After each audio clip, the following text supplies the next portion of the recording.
Dear land of Guyana, of rivers and plains, made rich by the sunshine and lush by the rains.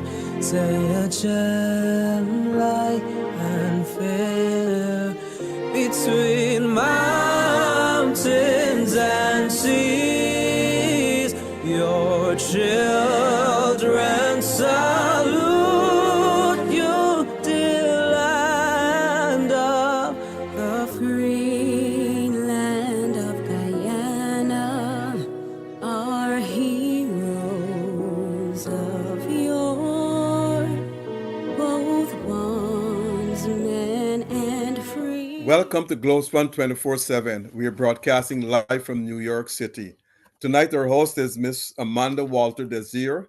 She is the Shadow Cabinet Minister for Foreign Affairs. But before we get to the program, I want to thank Mr. Noir Singh for making this program available and Mr. Devin Bissoon and Mr. Ryan Gobin, our technical directors. I also want to thank our listeners and our sponsors and all our friends as well. Tonight, I want to let our audience know that the views expressed by Ms. Nazir are hers and not those of the management and staff of Globespan Television. And we are a fair and balanced network, and we invite all the political parties from either side to come on our program. We are open to for anyone to come on the program. Tonight, we had a big topic tonight. It's on the budget. It's on cost of living, the border controversy, good governance, and Guyana's political challenges. But before we get there, I want to welcome Ms. Desir. Ms. Desir, welcome to the program. Thank you, Dr. Rose. Always a pleasure to be on here with you. Thank you so much. And good night to your For listeners and viewers. Thanks. For our audience, Ms. Desir is an attorney at law and also a member of parliament for the APNU AFC coalition government. Ms. Desir, we will talk strictly on foreign policy tonight and other minor issues. But I have a couple of questions from our listeners already, and they asked me to ask you these questions. And let me start. Let me clear them off the air. One listener said, "You are just the leader Guyana needs at this time, in these difficult times." She cited cost of living, corruption, discrimination, but we're going to get to those topics later on. But she's asked me to want you to know if you are indeed just the leader Guyana needs at this time. I think that's for the people of Guyana to decide. I think it's quite presumptuous for anybody to make such an assertion. I think leadership is something that ought to be identified by people.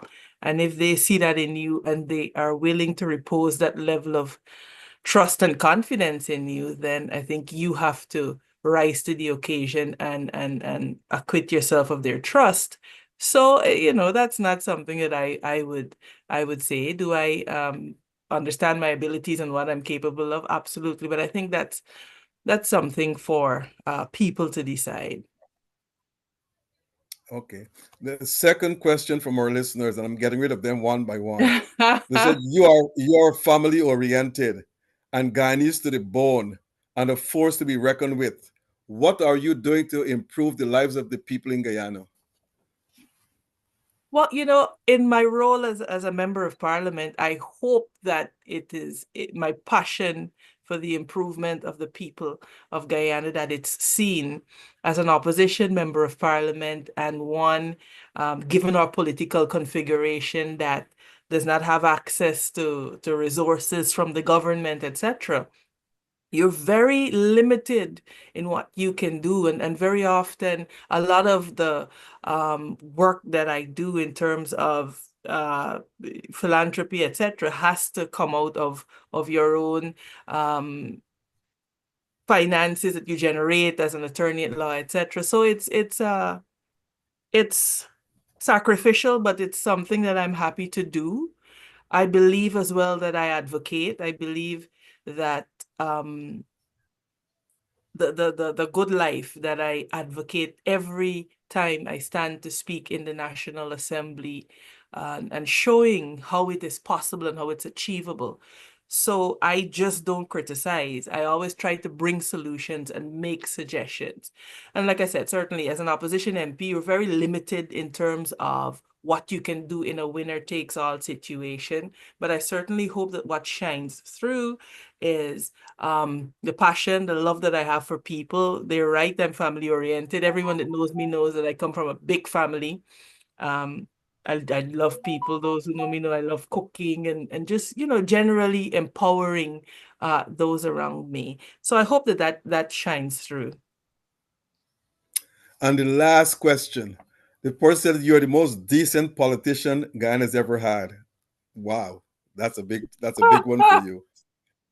And Decent. she That's said that, interesting. and is a she. She said that you run for the leadership, but she don't understand why you quit ahead of the time. She said if you had gone ahead, you would have won it. Your Well, comments. whoever that viewer is, I thank her for her confidence. I think I was very clear when I addressed this issue as to why I felt that I could not continue in the circumstances. And you in politics, it's important to learn to adjust, to pivot, and to be able to read situations and to determine when you have to make certain calls and be courageous enough to make them. So I think if that listener would revert to when I addressed that, I think she may be satisfied as to why I did what I did, and certainly thank her for her sentiments. After graduating from Wooding Law School, it took you a Mhm. few years to enter politics. Prior to that, if I'm not mistaken, or maybe during the same time, you were a general counsel at Guyana Civil Aviation from 2013 to August 2020. But when Mhm. the PP came into office, you were dismissed. You challenged your dismissal in court. Where do we stand with that case now? I think it's still to be listed for hearing, but I have honestly moved on from that. I believe that the government has been exposed for their vindictiveness, and the people of Guyana are very satisfied. I continue to be a very respected professional in the aviation world, internationally, and so any attempt to tarnish my professional reputation, I think this is going to be 22 years since I've been admitted to the bar. And so um, I am quite happy with the professional reputation that I've built, both in and out of Guyana. So attempts by the PPP to besmirch that will not succeed because that's rock solid. You did 22 years since you have been admitted to the bar, but you look Yeah, I like think so. 30 years old. Well, you Good know. genes. Good genes, good genes. I thank the Henrys and the Waltons. Okay, okay. You're the shadow minister in Parliament for Foreign Affairs. Tell our Mhm. viewers and our listeners what that entails.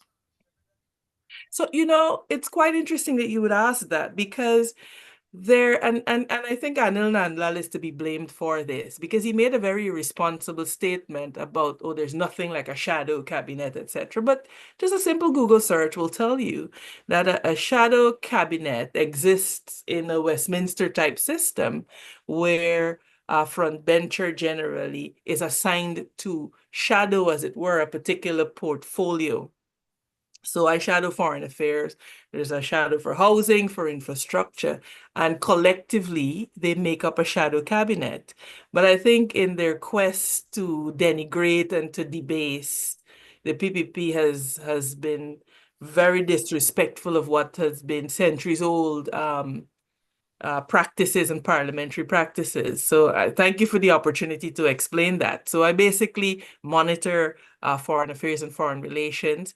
I offer, I hope, constructive criticism because I do not believe in the sake for in just opposing for the sake of being opposing, and I hope that I am able to bring constructive recommendations. The difficulty that you have is that you have a government that does not have the humility to accept recommendations made with the best of intentions.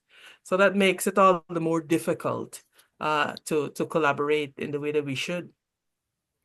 Before we get to the border dispute, which is a very important topic, I want to ask you this question. Mhm. How APNU foreign policy differs from the PP's foreign policy, if there's any difference?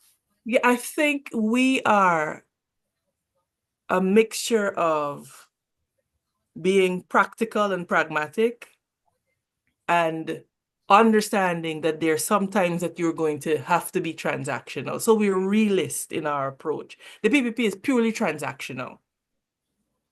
We differ from them to the degree that we understand that there has to be a national guiding interest and that your foreign policy is a tool to achieve that national interest. The PPP has not yet been able to set out very clearly for the people of Guyana what that national interest is or what it should be. So what our foreign policy continues to be characterized by is pure transactionalism. And as a result of that attitude or that praxis, you see a lot of blunders happening continuously.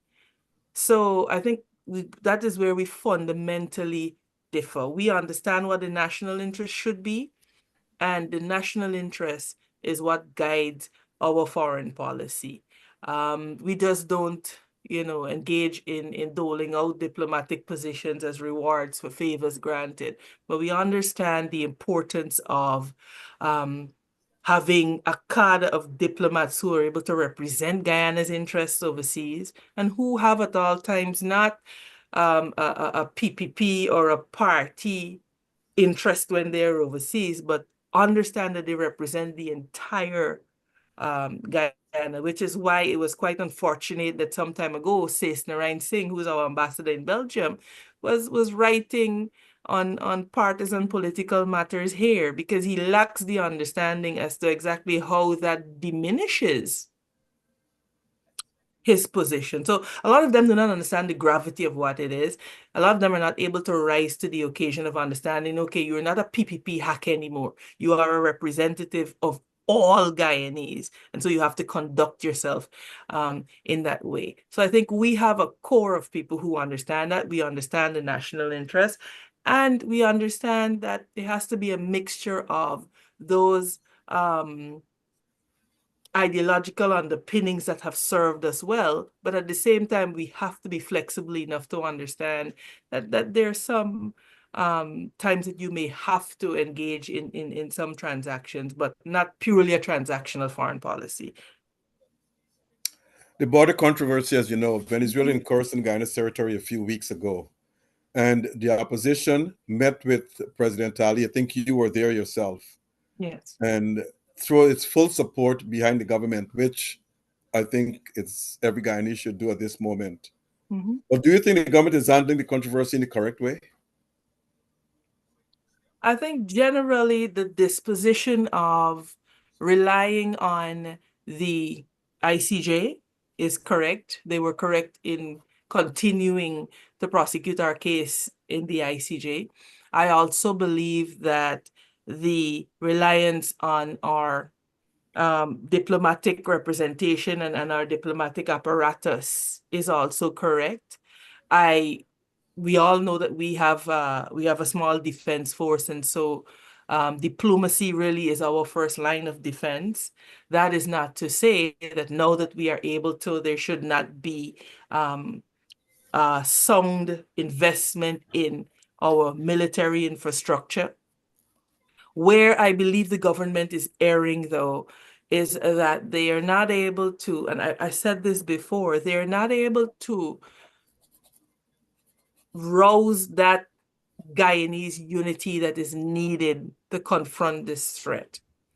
I sometimes wonder whether they get the gravity of what is happening, because I feel that if they did, they would govern differently.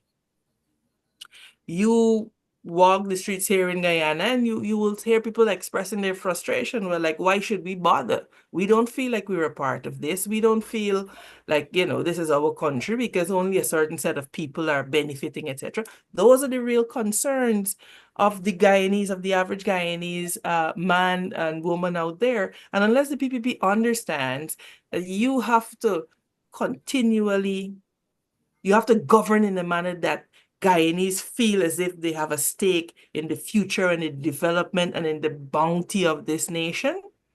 The one thing that you need, which is that enduring national and patriotic spirit, you will not have.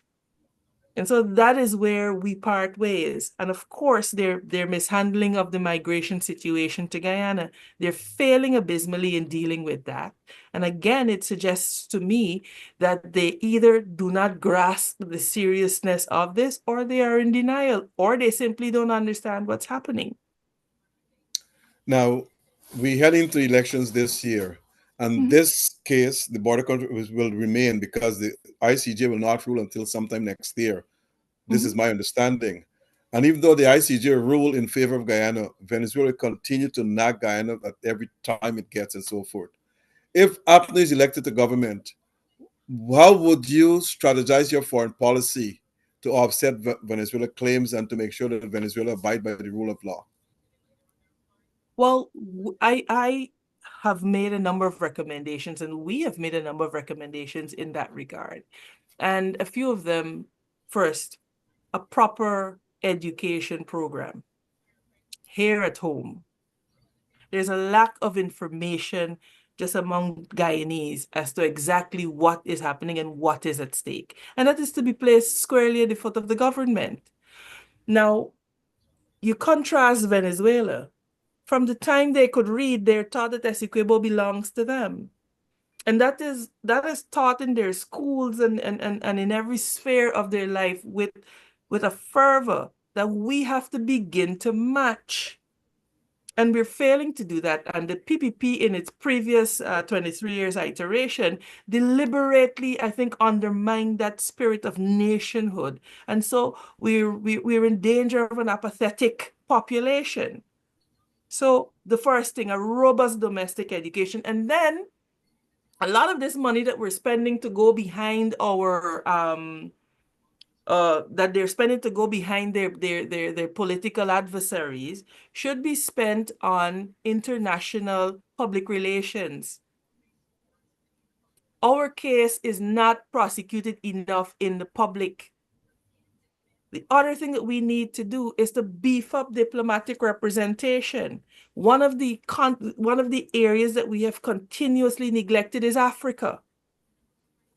I made the point 2 years ago in a budget presentation, or it might have been the last budget presentation, that Venezuela has 19 diplomatic missions in Africa. We have one. And for the first time, Guyana is front and center on the world stage because of oil. Now is the time for us to be establishing more missions in Africa. There are over 40 votes there at the UN if you look at it. And so we have been failing in that regard. And the government cannot say that they don't have the resources to do it, because for the first time we do.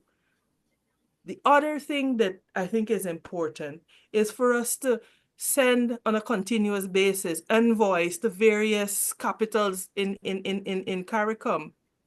We have to be as aggressive in CARICOM as Venezuela has been through Petrocaribe, etc. So it requires, Dr. Rose, a thorough and comprehensive approach that this PPPC administration is reluctant to do. And the reason that they're reluctant to do it is because they do not have the know-how on that side of the political divide. And it pains them every time they have to reach over and rely on the opposition and people who they view as aligned to the opposition to help them through. So they say it's national interest, but they're unable to demonstrate it. So those are just some of the things that we would pursue. Okay, good. The Let other me ask. thing, the other point though, is that we have to begin, in addition to all of that I've said, we have got to begin driving investment in the Essequibo.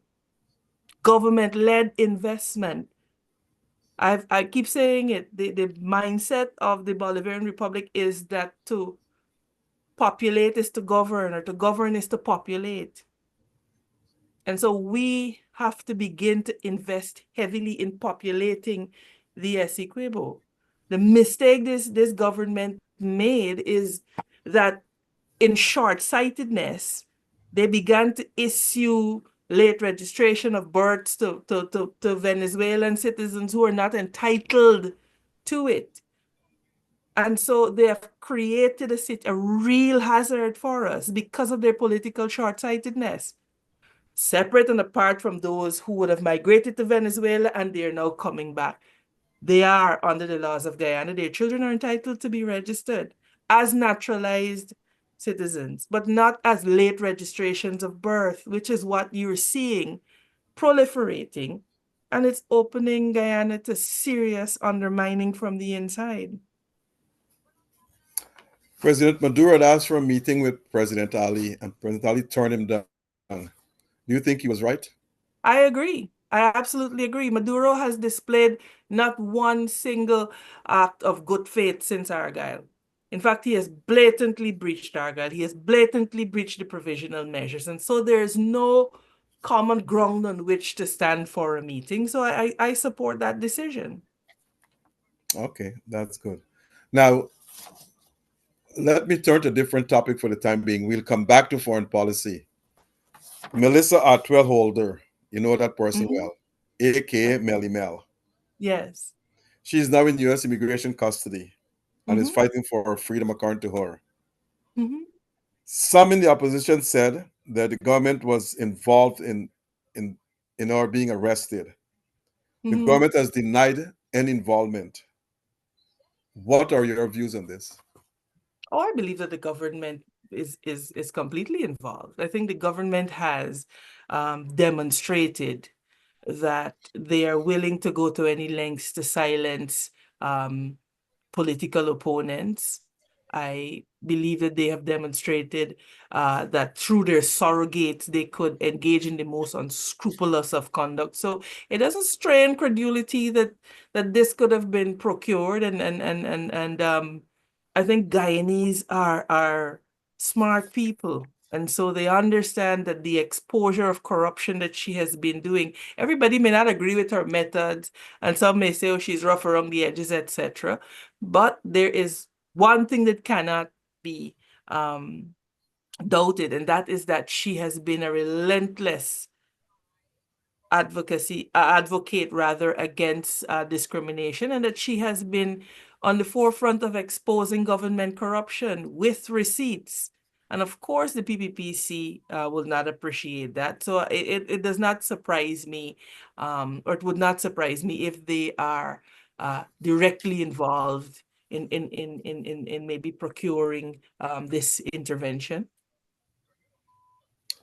Now, she will have a hearing on June 25th. Well, I don't know if she'll be locked up until then or she'll be given her freedom.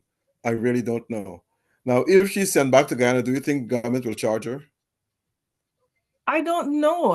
I know that there are civil suits against her filed by the Attorney General, but whether she will be charged um, remains to be seen. But what I know is that should she be sent back here, she had better be safe.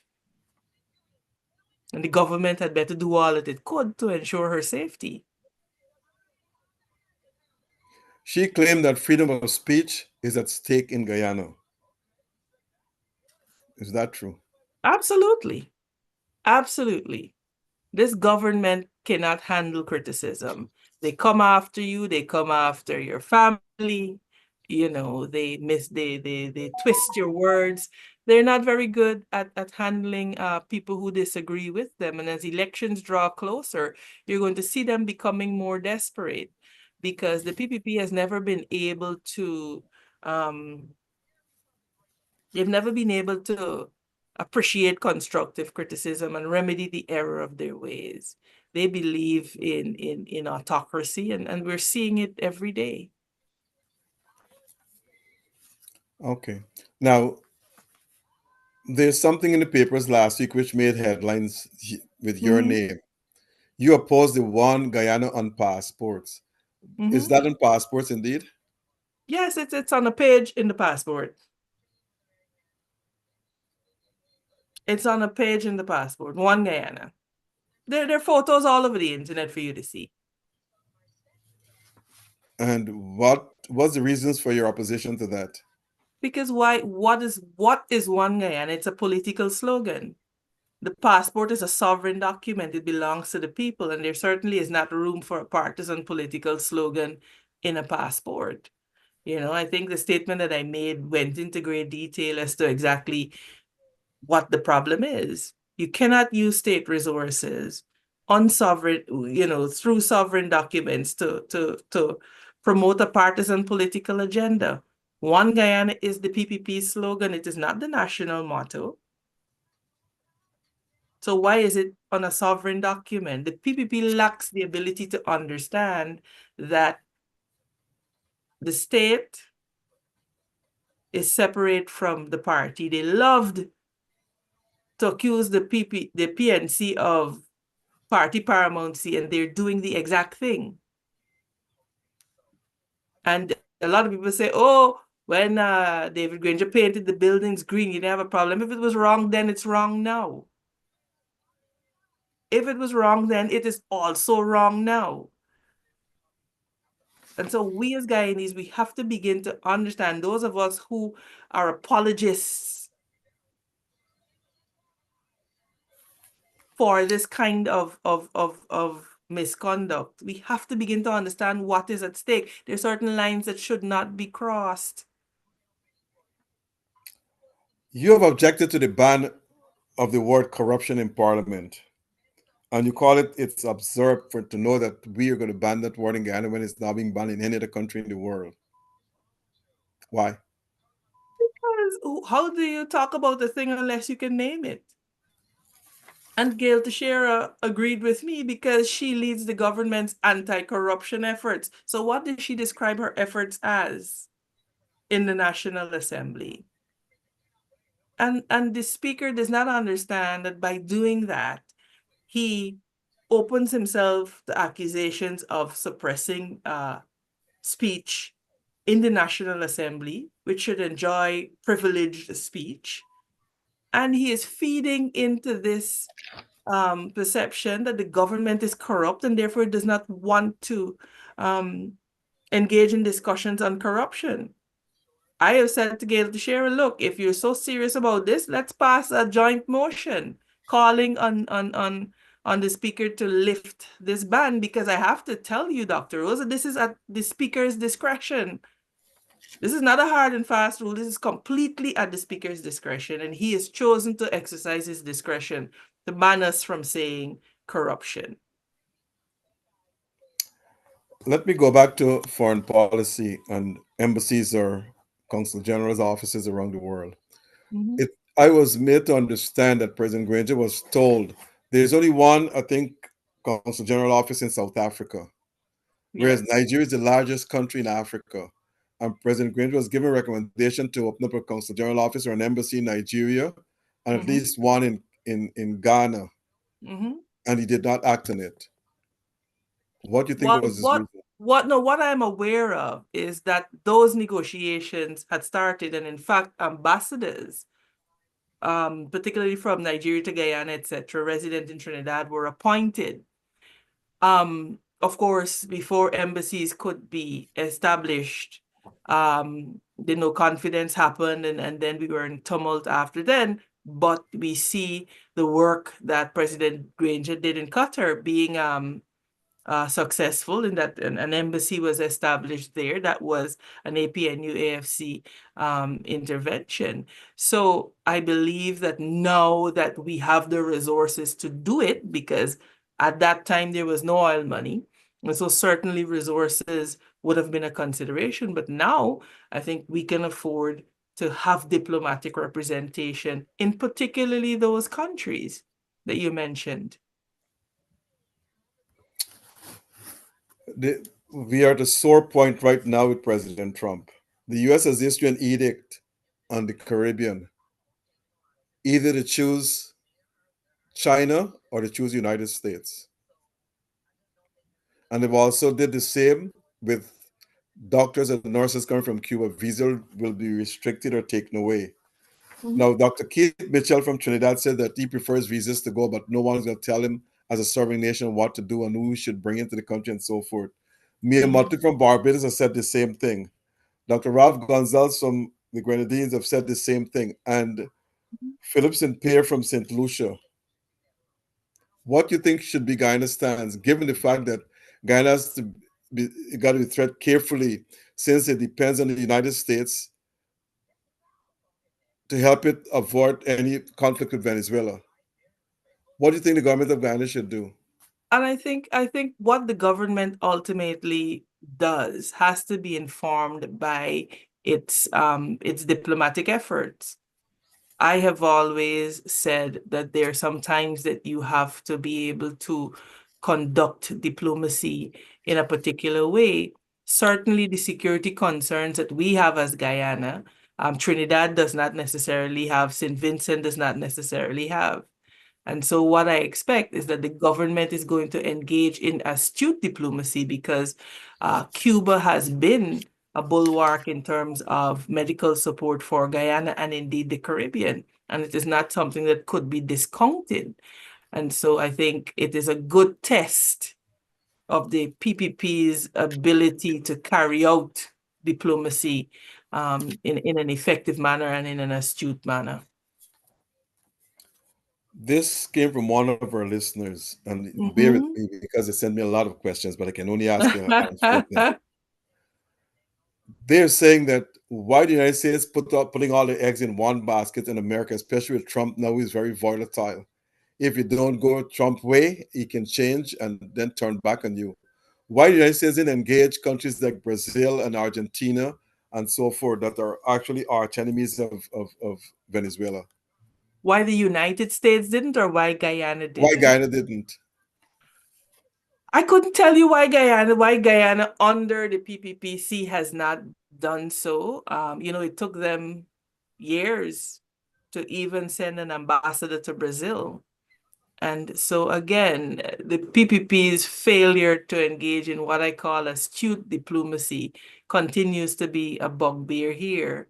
And the abandoning of certain time-honored principles that informed rather our posture internationally, they've abandoned them. And so what we're seeing are the results um, of that. It is not easy. I will be the first to tell you, balancing these competing interests, but it can be done. What we certainly need is our best and brightest at the forefront of these diplomatic endeavors and trying to, as it were, craft a win-win situation. The world over is changing. Like I said on another program, the geopolitical tectonic plates are shifting in ways like we've never seen before.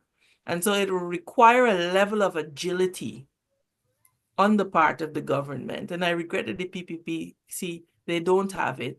They have a bull in China shop approach here in Guyana when it comes to engaging the opposition.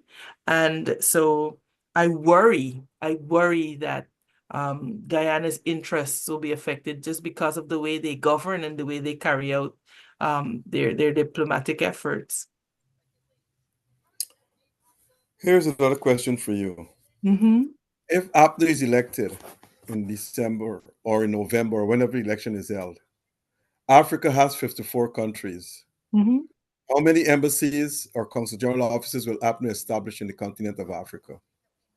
It is difficult to give you an absolute figure, but I would say at a bare minimum, within 3 years, there should be at least 3 to 4 um, missions in Africa, targeting the larger um, countries, targeting, for example, multilateral organizations, so that you get, more bang for your buck, as it were, engaging the African Union in a more structured, robust way rather than the ad hoc way that we're doing it now.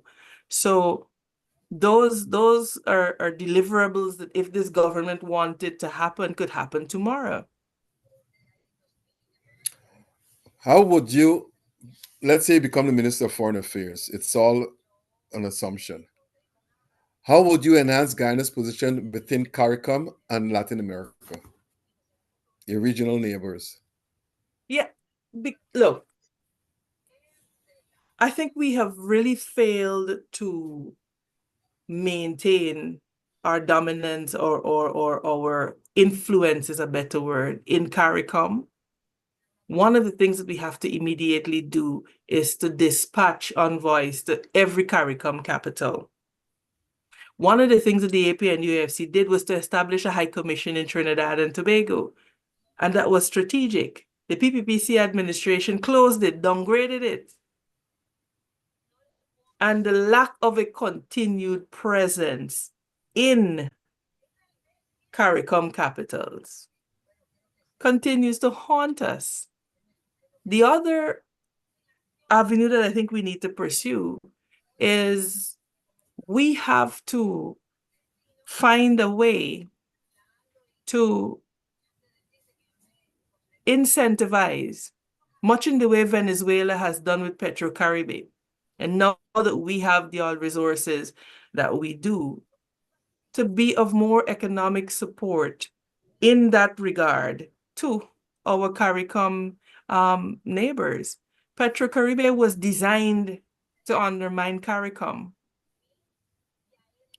And there was nothing we could do about it at the time, but certainly now we are positioned to do something about it. We're positioned to do something about that, and particularly on matters of food security.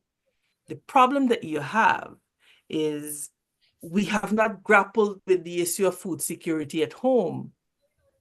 And so it makes it very difficult. Should Ghana use its oil resources or its oil to leverage more support from the Caribbean? This is precisely the point that I'm making. We have to have our own Petro-Caribe arrangement, one that mirrors Petro-Caribe, because politics is local. And at the end of the day, whilst leaders belong to a CARICOM bloc, they also belong to ALBA. And so politics at the end of the day is local. All politics is local. And so we have to appreciate that they will have to make calls at a local level. And you cannot fault a nation for or a prime minister for making the call that will suit him locally at a political level. So we now have to step in and remove that conflict, as it were, from our CARICOM brothers and sisters. Continuing foreign policy, Mm-hmm. the war on Gaza, killing almost 50,000 Palestinians. Mm-hmm. Where did APNU stand on that? Oh, we were very clear. We were very, very clear about the two-state solution. It has always been our position, and it has not changed. In fact, we've issued statements, decrying that the loss of life on both sides, and reiterating our firm position that there has to be a two-state solution to this. And on Ukraine? We've also been very clear about our position in Ukraine, that the sovereignty of the Ukrainian people should be respected. We've issued statements to that effect. And so we are very clear where we stand on those issues. And I think the government of Guyana has taken a similar position. Okay. Now, going back to foreign policy, how would you, let me phrase it this way. The European Union Mm-hmm. has about, I think it's 21 countries. How would you develop stronger relationship with them? Well, there is the head of a EU delegation here. The EU has a mission here. There is an ambassador. René Van Ness, I think, is the current ambassador. And so I believe that what we have to aggressively do is explore areas of cooperation. one of the areas that I think is very ripe for cooperation there is on climate change. The Dutch, for example, are masters at how they've been able to build infrastructure that is climate resilient, etc. I think, those areas, agriculture is another area that is ripe for cooperation. We just need to have diplomatic representation at a level that can understand these opportunities and that can seize opportunities to further Guyana's interests in this regard, not just political appointees who draw a fat salary and take photos. That's not what it's about. If you become the Minister of Foreign Affairs and have to refuse to accept what President Trump is telling Guyana, that you have to cut out all medical personnel from employment in Guyana and so forth. If not, you'll lose your visa, or you will not be given a visa to enter the United States. Would you prefer to lose your visa or not be given a visa to enter the United States? I think it is a matter that will have to be assessed at the time. I am not one that engages in unhelpful speculation. I think it will require us to make an assessment as to where we are, make an assessment as to where our healthcare is, and of course honor the long relationship that we've had with Cuba. And so that would be my approach. I don't engage in unhelpful speculation at all. What do you think CARICOM should do to repel President Trump's allegations or President Trump missive or edict?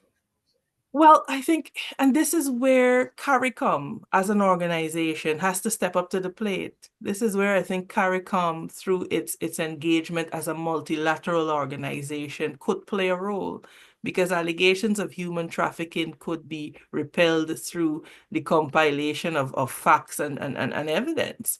And I think this is where CARICOM ought to really be able to play a meaningful role as the multilateral organ that represents the entire CARICOM. Let me turn away from cost of living, from foreign policy for the time From being, foreign policy, cost of and living. turn locally to the budget. Mm-hmm. Every government in every country, when they produce a budget, there are some good things in it and there are some not too good things in it. What are some of the good things in the last budget presented, and what are some of the not too good things in the budget that presented? I've been on record as saying that it's always good to see the increases to pensions, the cash grants, etc. And I'm always happy when our pensioners and our there could be medical vouchers, etc. given. Guyanese need every bit of help that they could get.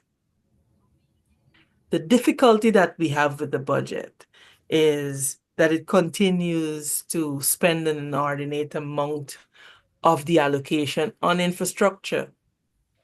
Ordinarily, that is not necessarily a bad thing. In the Guyana context, however, it's a terrible thing, because, as you know, we have an efficiency gap of 41%. It might be more now, which means that for every dollar we spend on infrastructure, 40 to 41 cents is wasted. We know for a fact that the PSIP, the Public Sector Investment Program, is too large as it is, and that the private sector and the public sector combined don't have the capacity to execute it. And so what that results in is massive wastage, massive wastage.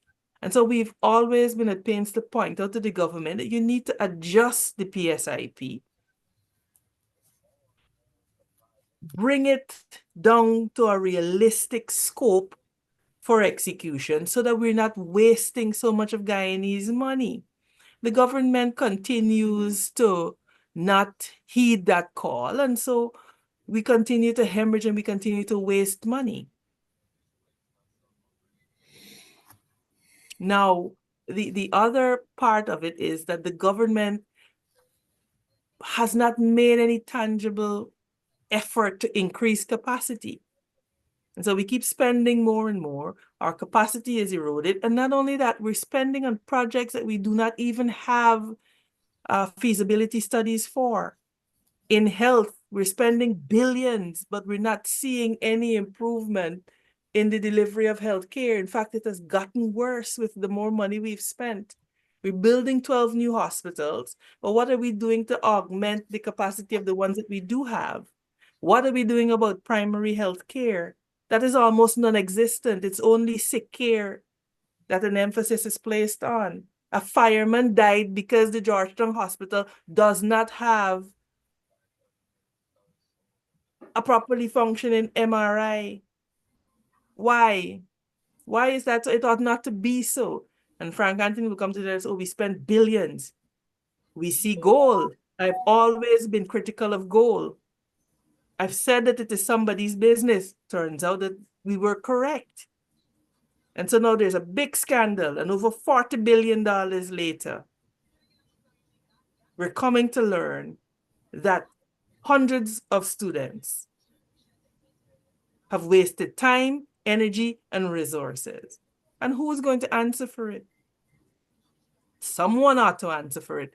In a properly functioning democracy, the Minister of Education would have been sent home already. But this is Guyana, and the PPPC administration believes in coddling corruption.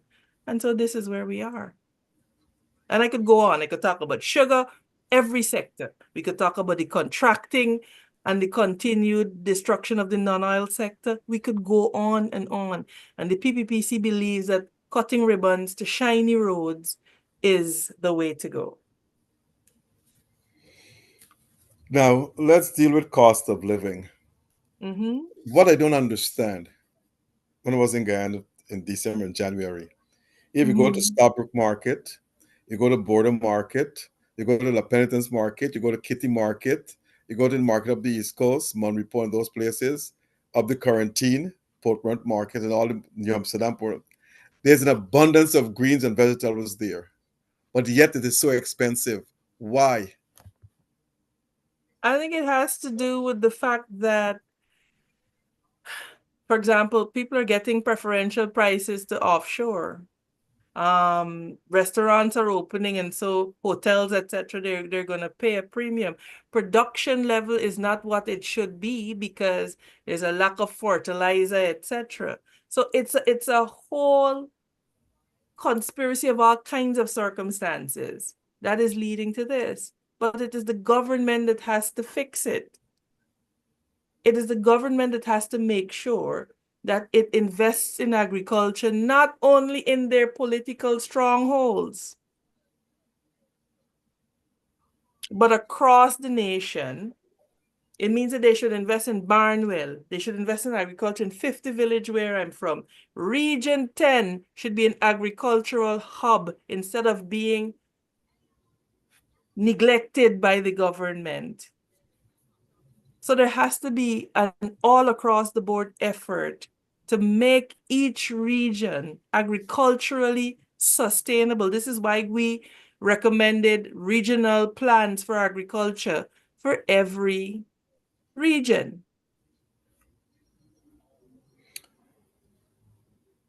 Now, if APNU to win the election, how would APNU reduce cost of living?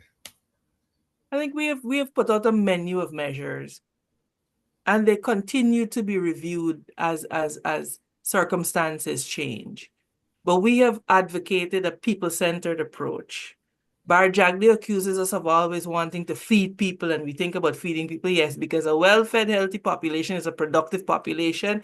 Education, we know the connection between education, between nutrition and cognition, etc. So if that is what you want to accuse us of, yes, we will happily take that. But we have to ensure that we put in place a proper social safety net. It is completely missing from here.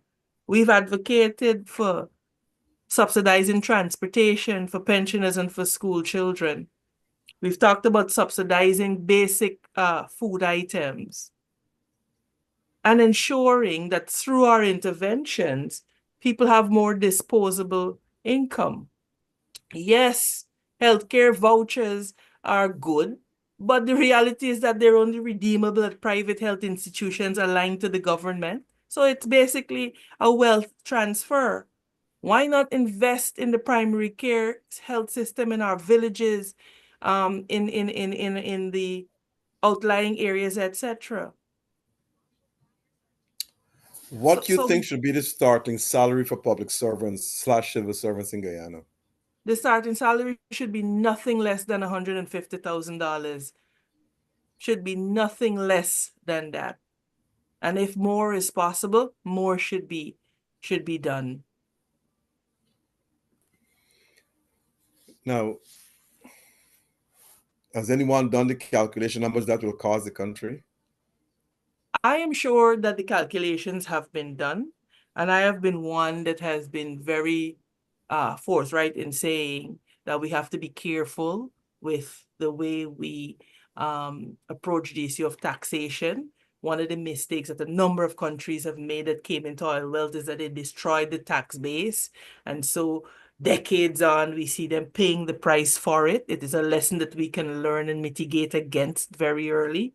And certainly there has to be, and I know that there are some experts that we have that are working on looking at crunching these numbers and ensuring that this is something that is sustainable and that we do not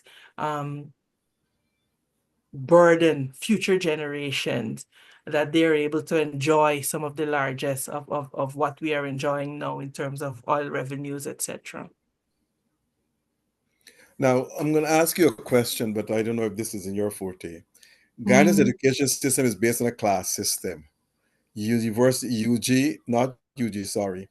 Queen's College, Bishops, St. Roses, and so forth.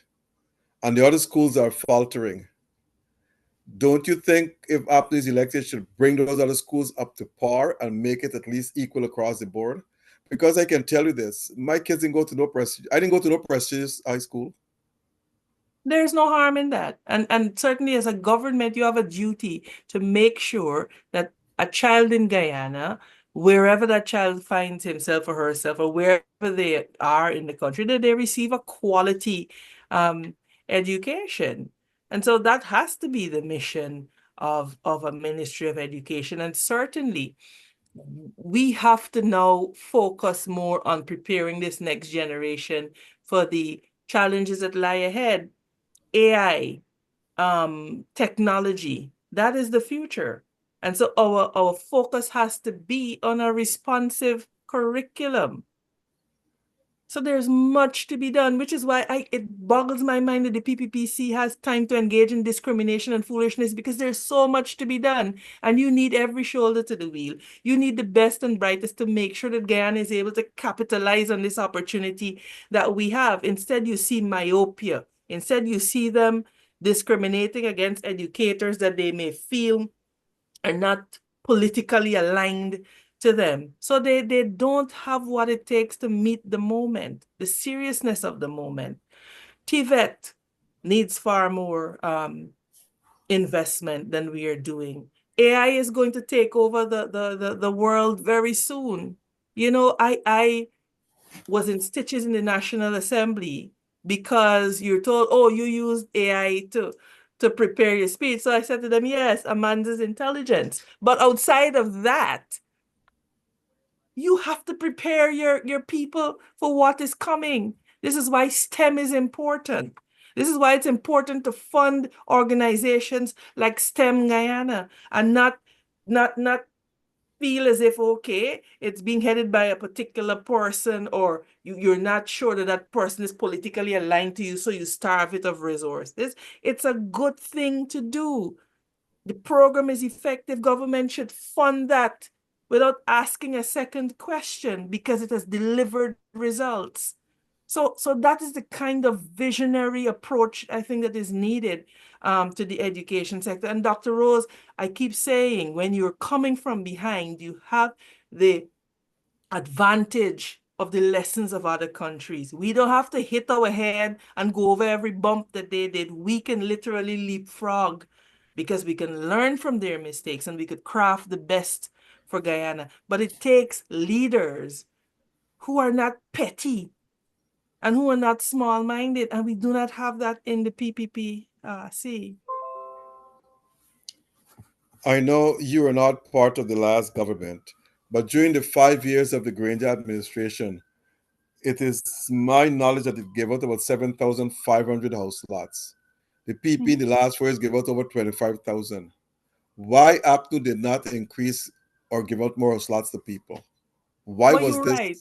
You're right. I was not a part of the previous government, so I could not tell you what the issues were. What I do know for a fact is that this current government continues to count allocations by paper. I personally know of at least 20 persons who have been assigned house lots, but they can't tell you these are the parameters of it. Oh, it's somewhere over there. They've not seen it. It has not been laid out. So on paper, it says 25,000. But in reality, if you ask how many of those persons do you have title or transport, do you know what your boundaries are? They could not tell you. And that is a fact. You heard about the 10-day workers. Do you think that's a good strategy? I do not think it is a good uh, strategy for long-term job creation. I do not think it is a good strategy. And the government should be honest enough to label it as part-time employment. What they ought to be focusing on is capacity building. These same people should be trained in some area. And what they should be doing is incentivizing them to be trained. So if you're going to spend money giving somebody $40,000, at the end of a particular period, they should come out with a particular skill, whether it's in phlebotomy, whether it's some kind of training that will enable them to add to the labor force that is required. So the government is doing a disservice to these very people by not upskilling them to be able to earn more and to contribute more to the labor force. I saw a report where it states that women in Guyana are in danger because of domestic violence. Mhm. And like it's been increasing over the years. What would an APNU government do to make sure that domestic violence is decreases and at least end or something of the sort? Well, you can't really end it, but what You would an can't end it, but certainly there has to be a holistic approach to dealing with this. There are issues of mental health and how are people able to cope with pressure. The ability to earn and to support one's family and the frustrations, etc. This is not making excuses, but this is diagnosing the problem in a holistic manner. There are real pressures. And so, to the degree that we are able to empower people financially, economically, to the degree that we are able to provide resources that, one, demystify issues of mental health, remove the taboo of people talking about where they are mentally and how they truly feel.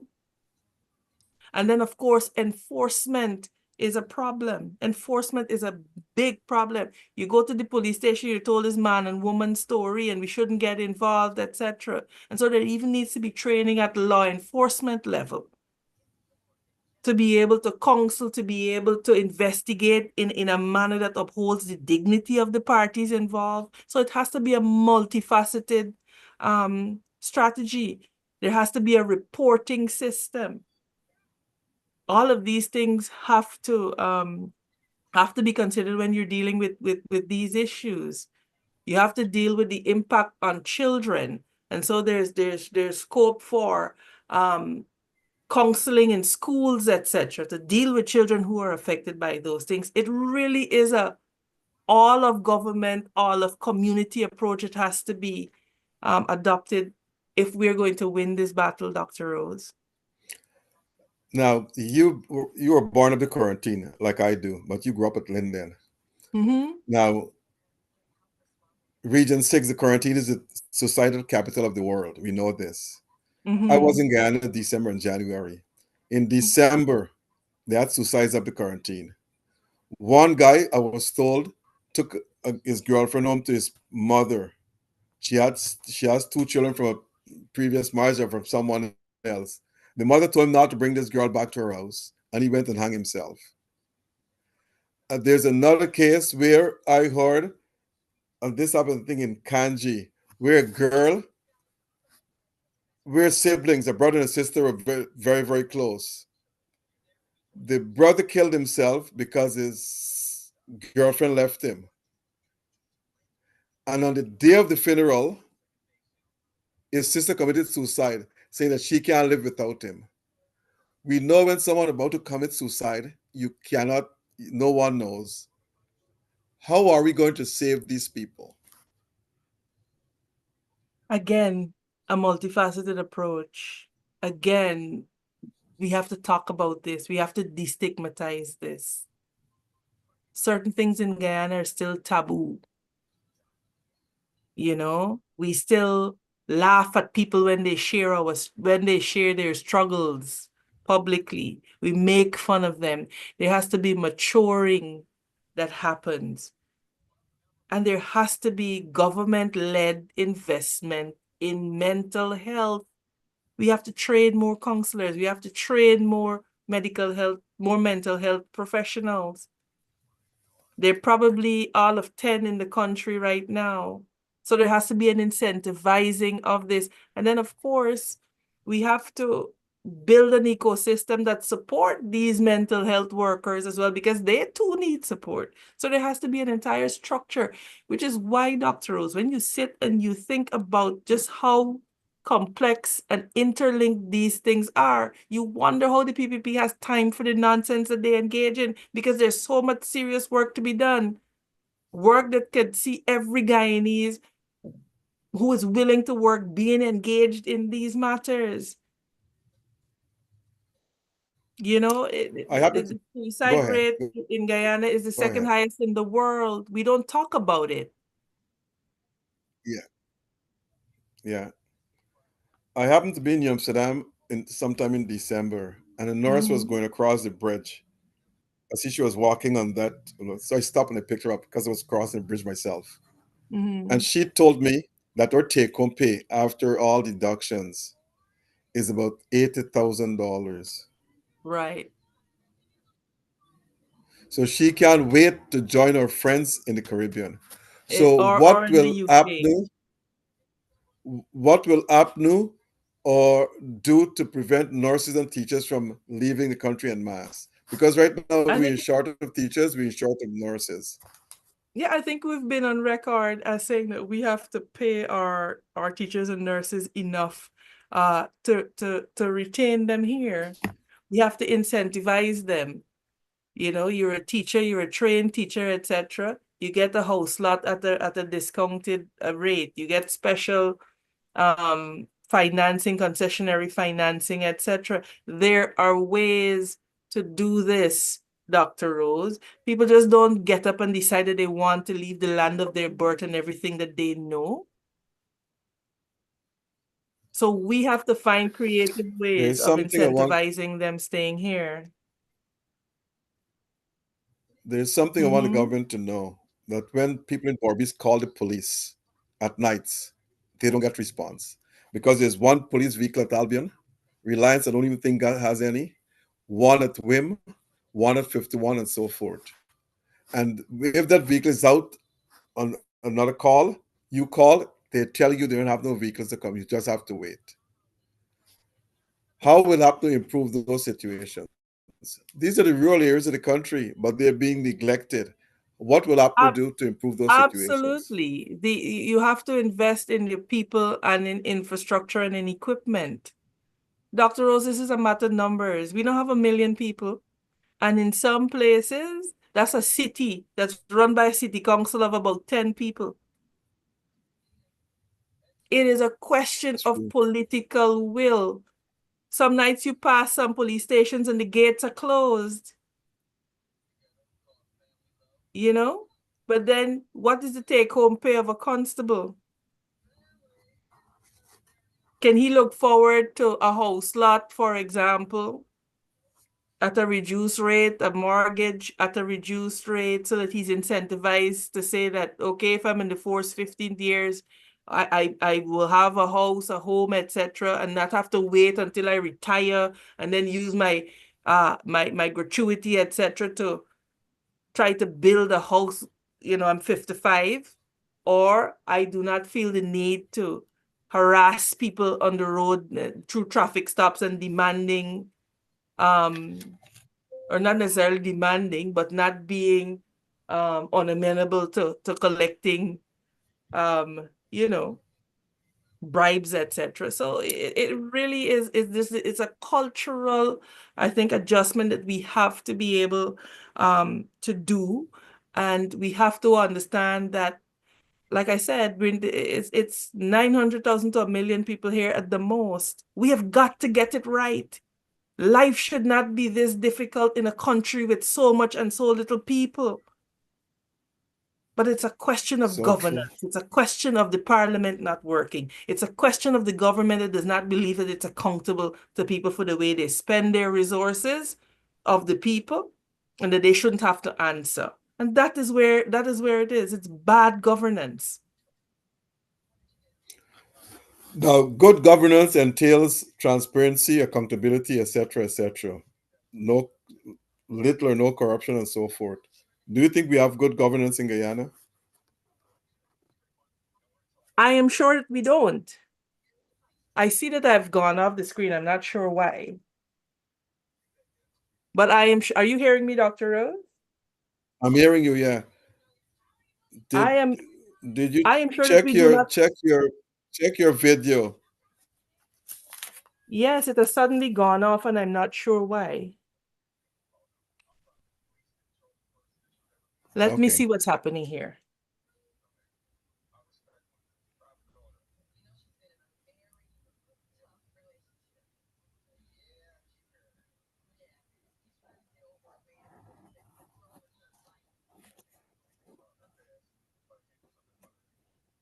Is your video on? It is showing that it's on, so I'm not sure why it's not. Is it Oh, back? you're Yes. back. Yeah. Yes. Go ahead. We were saying, Dr. Rose, that it is a question of governance. That has always been the fundamental issue that we face.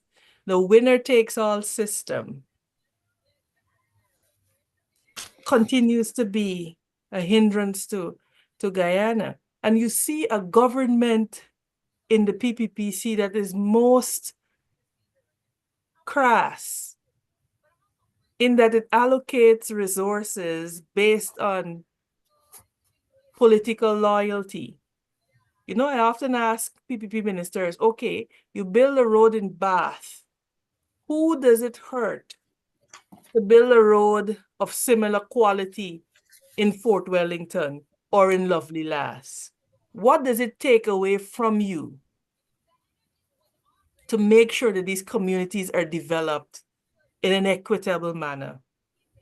Why is it that before a community could have intervention, they have to swear political fealty to you? You are a government, or you're supposed to be a government for all of the people. But it is government at its most cynical when you have to hop and dance and bow for resources that belong to you in the first place as a people. And I want the people of Guyana to see and to understand that.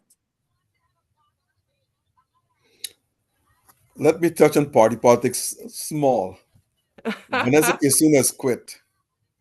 James Bond, he has quit. Amna Ali has quit. What's happening with the PNC? I think we're an organization in transition. I think that we have issues that we have to address. I am not going to be one that will sit here and say to you that all is honky-dory and all is well, because one of the things that I do not believe in doing is insulting people's intelligence. But I'm also optimistic that if we are able to sit together and to do the necessary mending of the fences, that we are going to be okay. I think once we understand that every person has a role to play and a contribution to make, that we will be better for it. I think that if we are able to see and understand the importance of having an internal dispute resolution mechanism, that people will not feel the need to be out in public as quote unquote, it is said, airing laundry.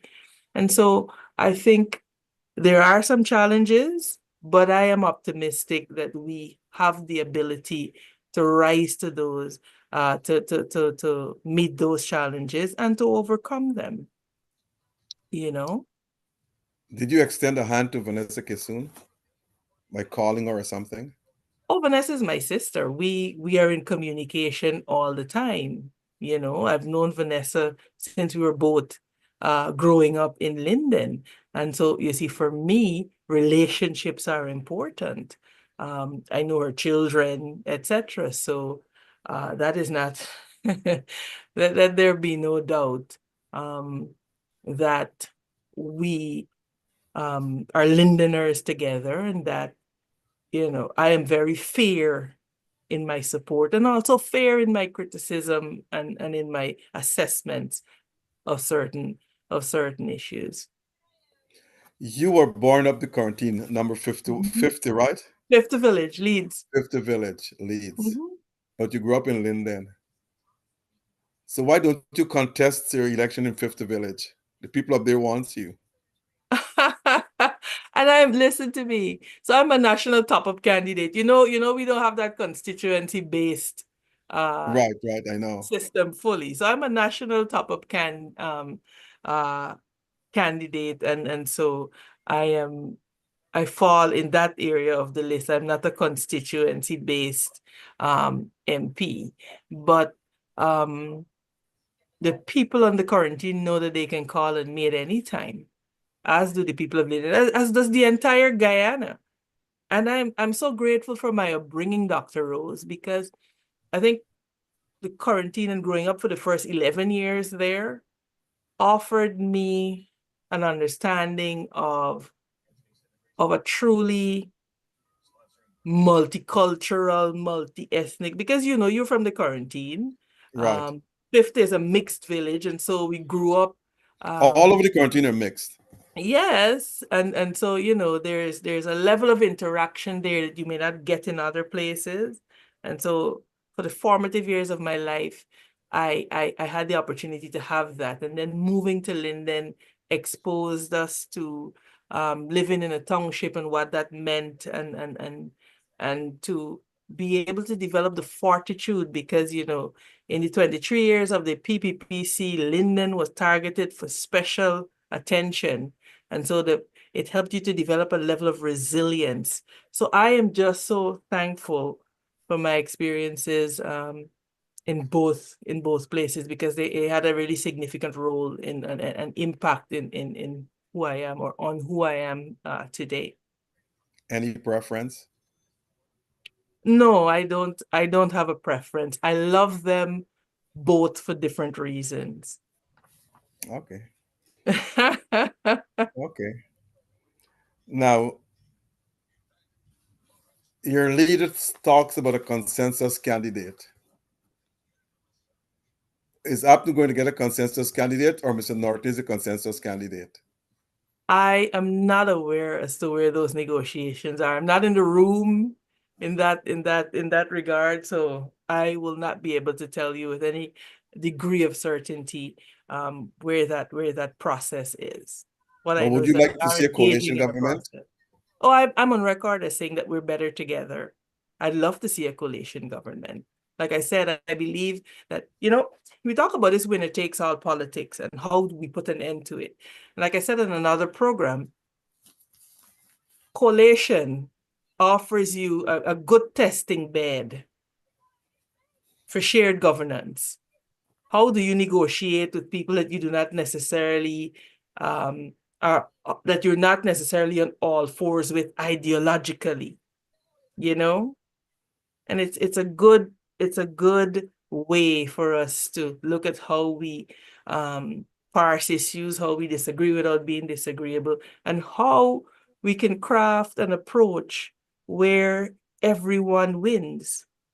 So I support it wholeheartedly. But the truth is though, APNU has about 3 or 4 one-man parties. They know it's only the AFC can bring votes to the APNU. The rest of the parties are Keith Scott party, and these parties don't even exist. But let me I ask you don't know another if that's a question. fair statement. I don't know if that's a fair statement. They're not large parties, but certainly not one-man parties. Explain to me, because I'm confused, what is Mm. shared governance? It is what it says it is. The sharing of the governance of a political or geographical space. What it looks like is a different issue, right? It includes sharing with the opposition party. Let's say APNU is in power, won the election. Shared governance means bring some people from the PP into governance too. No, no, no, no, no. What I'm saying, it will eventually have to be that if that is where the people of Guyana determine that we go. But what I was talking about is that if you can't, not if you can, that coalition politics offers the opportunity to begin to understand how do we relate to people that we may not be on all fours with ideologically, etc. So I support it. I support the Big Tent approach. Now, I don't know if you want to answer this question, but what is the criteria for APNU to elect or appoint a prime ministerial candidate? Do you know? I am not aware of what it is. Like I said, I am not in the room in those discussions. So for me to make pronouncements from the outside will be unfair. I think, the leader of the opposition or Mr. Hughes or one of the persons involved in that process may be better able to give you an assessment of where they are. My next question to you is this. If the PP should call an election in August, will APNU be ready? It is my hope that we are. It is my hope that we are. I know that there's a tremendous amount of work that has to be done. I know that we need every shoulder. I know we need every hand. I know we need everyone active and engaged. I don't think that we could afford to have people sitting on the sidelines. And so for the next few weeks, I would like to see the active re-engagement of a number of people who have become disengaged, etc. Because winning an election is a Herculean task, and you certainly don't win an election by subtraction, but you do by multiplication, right? And so we need to get everyone engaged, everyone involved, because the PPP is beatable. Okay. Now, I will not let you. I want you. I want to hear your views on this question. Do you believe in dual citizenship? Someone with dual citizenship can be a member of parliament, can be a minister, but not a president or prime minister because he and she will have to live in the country at least 7 years. Do you believe in that? I believe it is something that could be discussed, but I also believe that there are models that we could explore that will see us being able to harness the knowledge, skill, and wisdom of our diaspora for national development. When you're talking about a ministerial position, you're talking about a very finite number of positions, but certainly at a ministerial level rather, there are all types of arrangements that could be put in place that will see us being able to bring back our diaspora who've gained experience and who have learned some very, very important lessons and are willing to bring it back home. So there are a number of models that can be adopted. It does not necessarily have to be at the ministerial level. I would prefer to focus more on a technical um, level and to put the focus on augmenting our technical capacity. I saved this for last, but one of my listeners beat me to the punch. He is asking me what you think of Azarundin Mohammed. Is he making ripples into the PNC and the PEP or just the PEP? Well, there is no denying that he has been making an impact, certainly, and has been doing work in terms of um, alleviating the needs of Guyanese and addressing the needs of some Guyanese. I don't know the young man, so I can't speak too much to him as a person, etc. What I know is what I've seen on the internet, like everybody else. Um, what I know is that Guyanese need help, and so I think what we're seeing is a reaction to that help being offered. And every little bit of help that Guyanese can get, you know, is certainly welcome because times are rough. The cost of living is severely affecting the average Guyanese man and woman. And so I think you're seeing a reaction to that. Okay, I think my final question to you will be I thought this. that was the final question, Dr. Rose. You got, you still have 2 minutes more to go, 3 minutes more to go. Now, my final question to you is this. Mm-hmm.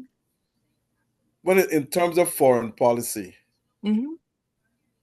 a country has to promote it, look at its own interest, Mm-hmm. and advocate that internationally. And in doing so, Ghana's interests now are oil, agriculture, and perhaps gold. But it seems to me that oil is the only thing that's being advocated internationally as Ghana's main interest as we speak. Do you think is an APNU government will advocate for agriculture as well? Absolutely. We've been very clear that oil has to be used to support the continued growth and development of the non-oil sector for obvious reasons. So this thrust and this emphasis on oil alone could be damaging to us in the long run. There has to be, and this is why the Natural Resources Fund is important. And the way we utilize monies from the Natural Resources Fund is important. Agriculture is taking a beating. Fisheries, the fisheries industry is taking a beating. Gold declarations are down. And so you're seeing the continued contracting and over reliance on oil. And we know how detrimental that is for any economy. We've seen countries go through the Dutch disease and just the way it has ravaged countries. And the PPPC is making the same mistake. And they're making the same mistake because they are myopic in their governance. They are not keen on understanding that you have to bring everybody on the grid. You can't keep some people out. The farmers at Barnwell need as much support as the farmers at Parika Bagdam. You know, the discrimination that this government practices costs Guyanese, but they can't help themselves. This is who the PPPC is. And I'm afraid that unless Guyanese vote them out, we are in for some rough times. The conversation went so good that I forgot my commercials. Let me go to my commercials right now. All from onesupply.com. One is the number one. All from onesupply.com. All your West Indian food, groceries, etc., you can get from this place. Roti, fish, curry, meat, you name it. And we have home deliveries as well. You can use your EBT cards, your credit cards, or your debit cards. Located at 108, 109 Liberty Avenue in Richmond Hill. Telephone 718-551-3292. You can get all your West Indian foods. and Guyanese foods there. Everything. Now, Globespan has been in business for more than 30 years, and they can book you to go to any part of the world, including hotel accommodation and everything else. They're very experienced to address all your travel needs. Globespan can be reached. Oh, they have upcoming tours, as a matter of fact, going to Dubai, India, South Africa, Norway. And they also located at 108, 109 Liberty Avenue in Richmond Hill. You can call 718-845-0437 in New York. In Guyana, Georgia, you can call 227-1701. Rosalton, 337-4287. And the same number for Corriverton as well. In Chagunas, in Trinidad, 665-3383. And in Val Park in Trinidad, 645-1604. So for all your traveling needs, just call Globespan wherever you are. Miss Walton Desir, we have come to the end of the program. Your closing remarks. Well, Dr. Rose, I thank you for having me on. I'll admit that we are in some very interesting times geopolitically, but I really do believe that we will need to draw on a national spirit and national unity to enable us to weather the times that are ahead. I am deeply, deeply troubled by the migrant situation, the government's mishandling of the situation and its implications for Guyana. And I believe that the PPPC administration has demonstrated that it is stiff-necked, that it will not change course, that it does not believe that it should be accountable to people. And I want to remind Guyanese that they have the power of their vote. And I want to remind Guyanese that they have the right to exercise that power. And if they're not happy with the direction of their lives, the direction of the country,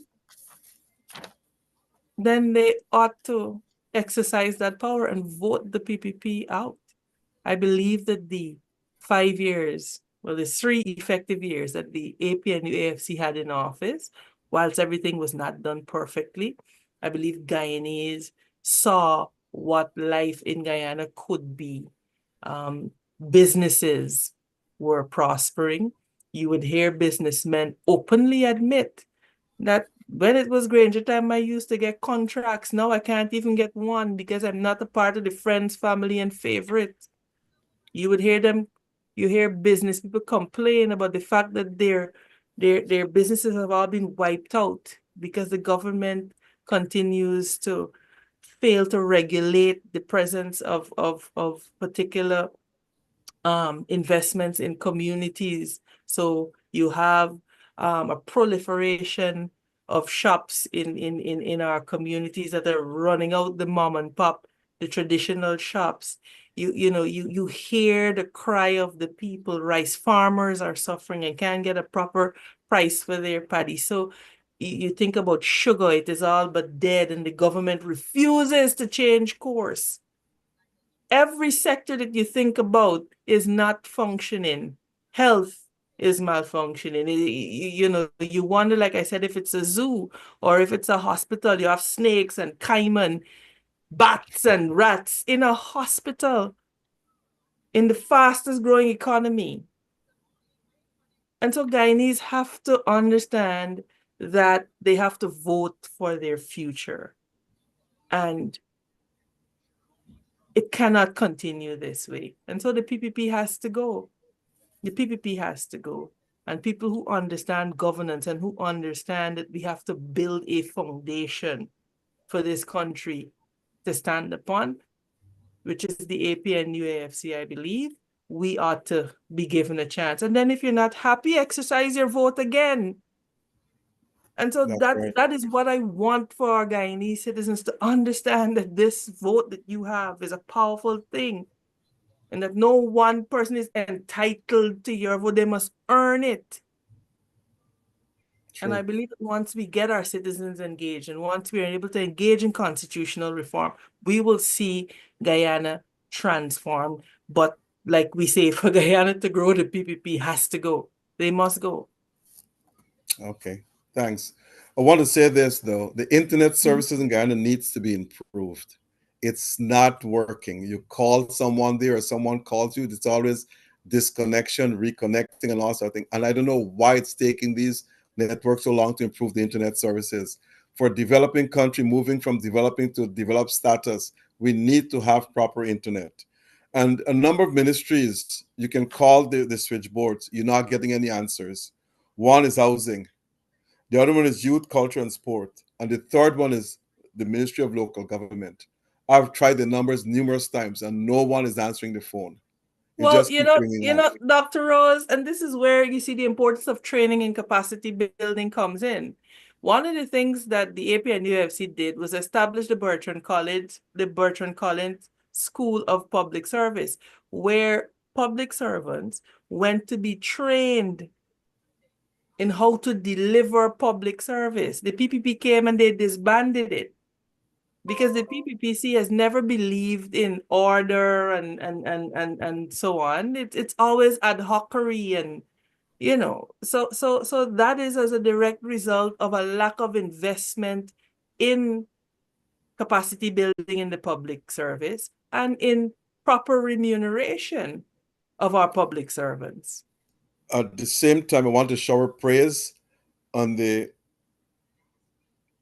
birth certificate office. My good friend there, Mr. Raymond Cummings, he has done a fantastic job. He can get a birth certificate within a matter of half hour to an hour. And the passport office, Mr. Telsford has done a fantastic job there too. Everyone who goes there to get up with the passport very, very fast because Well, they have 10 people I at know 10. the GRO for a fact has really improved in terms of its efficiency. The Right. passport office, not so much. People are still having to go line up from 5 o'clock in the morning, and that makes no sense. No, but the line is outside. But when they open up, everyone gets inside and they get out But very, very why must fast. the line be outside? At five in On the morning, then at 5 in the morning, they're not open up. But why is that necessary? When under the APNU, we decentralized passport services. So That you is didn't have true. to travel from all over to come to Georgetown. Region 10 had its own service, Region 6 had its own service. And so you could go into your own region and have your matters processed. They did away with all of that and have people herding up like sheep outside at 5 and 6 o'clock in the morning. And by 6:30, they have already reached their quota for the day. That is not acceptable. It is frustrating, Dr. Rose, the same way they had people lining up in the sun to collect the $100,000 check. It is if this government receives some kind of macabre joy from seeing Guyanese suffer, and I have a problem with that. Well, I told the Minister of Finance, in future when you have to share money out, employ me. And you will not see any lines. You will not see any lines because I'm a specialist in public policy and in public administration. Not that the crap I see going on there, people collapsing at Skeldon, standing in line, senior citizens, mothers with babies fainting away. This is ridiculous in this day and age. Give me the job for all 10 regions, and you will not see a single line in no region. Because you know why? When the people get up in front there, listen to the nonsense that takes place. People don't know this. They got the checks ready there. They'll call a name, and the name is not on the check in front of them. So when that person shows up, they got to go through 1,000, 2,000 checks to find that person's name. Call the name on the check in front of you and let the person come and collect the check and take off. And the Doc, second check, call the person name. Or you don't have to call people's name and you got to thumb up all the checks to get the names. Dr. Rose, it should not even be that way. I We know, already but I'm only have saying we that, already that's have direct ridiculous. transfers for public servants. It could have been utilized. We have mobile money. These are opportunities for partnership with the private sector to But but push but, those but issues along. even if you don't want to deposit money in a bank account, I'm saying I will show the minister and all of them because I will tell people when to come by alphabetic the names in alphabetical order. Instead of call 100 today, they come to get a check, they're gone within an hour. Okay? At 10 Yeah, o'clock. At it's 11 or 12 o'clock, another set come with the names alphabet, but not tell people to come show up there and everyone shows up. What are we in 1914 before World War One started? So the minister, and I know they will listen, but they will not. They know best in everything. And this is why I have a Well, problem that's with been the them. modus operandi of the PPP. They So, know best in everything. Give me the job, yes, and you'll not see a single person line up in all 10 regions. My gosh, when you see these things, you want to know if I'm from the same Guyana? yes, In I any way, understand your frustration. I have a problem. I want all the managers and managing directors from Republic Bank to listen to me and listen to this. It is foolish what you're doing. Get people to go into the banks, got to wait 5, 6 hours before they get attendance. In Georgetown, you got about 300 people in the line going to the cashier, and you have 2 or 3 cashiers there, and you have about 10 cashier wickets. In quarantine is the same thing. Rosignol is the same thing. All Republic banks are the same thing. So those managers and those managing directors, they should be fired as far as I'm concerned, because like they don't seem to understand and have any empathy for people. You go to the bank at 9 o'clock in the morning. You're not getting out until 1 o'clock in the afternoon because they have one, two, and three, and sometimes the cashier come there, and even the line is long. She gone off for lunch, and there's no replacement. So are these Republic Bank managers and managing directors where the heads are? It's in the sand. I have a problem with these people, and I will continue to broadcast on this until they solve that problem. You have 10 wickets, but if the line is long, put all 10 cashiers there. Find them and put them there. And when the line reduces, put them back to the respective jobs. That's common sense. But all the Republic banks are the same thing. You go to the one in Hampshire, it's the same thing. Go to the one in Rosignol, it's the same thing. And all of the countries like Triumph on the East Coast is the same thing. People got to be at Republic Bank for 5, 6 hours before they get attendance. Every public bank in the country. Anyway, that's my peeve. Ms. Nazir, I want to thank you for being our guest on today's program. And you have said it well, and we have touched a number of top topics. I want to also thank our sponsors and our listeners for making this program available, and to Noir Singh and Devin Bissoon and Ryan Gobin, our technical directors, because without them, we will not have a program. So once again, thanks to everyone, all our sponsors and all our viewers as well. You have been very, very kind to us over the years, and I hope you'll continue to do that. Next Monday, we'll be broadcasting live again at the same time, 7:30 to 9.